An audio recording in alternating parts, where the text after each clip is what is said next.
American intake's right there. The two buildings right behind the bridge there. So if they close those gates up, the water kind of backs up and gravity feeds it into their intakes. They have the same kind of system. So any water that is utilized for hydropower, both in America and in Canada, never goes over Niagara Falls. We take it out before Niagara Falls, then we use the elevation drop down the river to spin our turbines and our generators. I think Eisenhower said we've harnessed the power of the Niagara for the good of the people. A lot of good paying jobs in the Power Authority, right from the very first entry-level job to the engineers is really good pay. They do a good job with that. The American intakes are up on the left-hand side. You may have seen buildings this morning as you drove in. So just remember that any water utilized for hydropower has never, or will never go over Niagara Falls. There's about a 12-minute movie that I want you guys to watch too, that we're going to see in the Power Authority that really gives you a history of the Power Authority from its inception to where it is today. So all this water on the right here, that's being diverted over to the American Falls. And again, you can see what I was talking about earlier about the state park environment. They'll have all the picnic tables out soon. They got them all stacked up over here.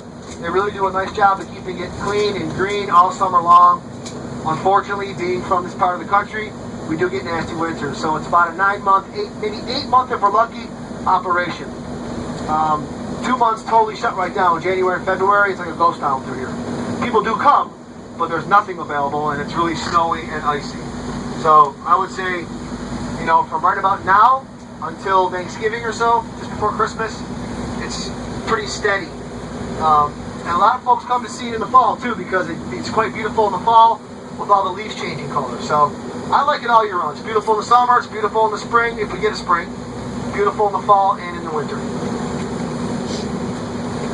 So I mentioned to you a minute ago, just give me a few minutes, we'll get you back to the building, put another family on, and then we'll go down and see the world's biggest counterclockwise turning whirlpool. Normally a Class 6 rapids, today's probably a Class 4 based on the Power Authority taking out water for hydropower. And then we'll spend some time in the Power Authority. There's a black squirrel right there. A lot of black squirrels. Just chase the white squirrel from there.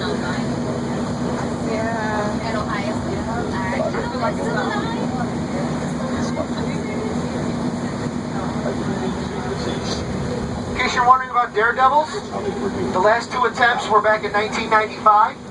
One successful, one not. The successful attempt was made by Steve Trotter. He's been over twice. 1985 by himself. In 1995, he took the second woman ever over with him. So they went over together in a barrel. 1985 by himself successful. 1995, Steve Trotter and Lori Martin went over together successfully.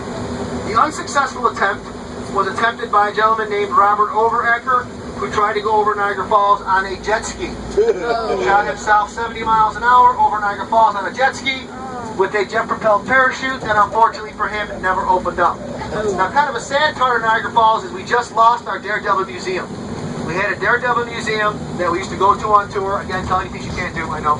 But it's closed up right now. This is a big for sale sign in the front. They have actual barrels inside that have been over Niagara Falls and footage of people going over Niagara Falls. It was a big part of our day. We spent about a half an hour in there, plus they gave good prices on pizza, $1 a slice for pizza, drinks, and souvenirs. So we need to find someplace else to go because we really enjoyed going to the Daredevil Museum. Now, somebody may buy it before the end of spring and summer and get it opened up, but right now it's not looking good. The very first attempt to go over Niagara Falls was back in 1901, and it was attempted successfully by a woman named Annie Edison Taylor. So the very first person ever over Niagara Falls was a female. Go Girls. 1901. She went over for fame and fortune. She received the fame because we talk about her every day. The fortune never found her. Her promoter / manager was a thief. So when she was in her barrel going over Niagara Falls, he was stealing all her money and leaving town. So she didn't make any money on it. Really nice restaurant over here in the corner. The Red Coach Inn. It was owned by German immigrants back in 1923. Changed hands a few times, now more of an American continental menu, but it has that European kind of ski chalet feel. Really good restaurant. The Casino. I'm not advocating gambling, but it's a great place to go eat. They've got really good food. It looks like that fog is kind of settling now too, so hopefully by the time we get back, it'll be all the way gone. We'll take a quick peek back where we just left, folks, so you guys can see that again.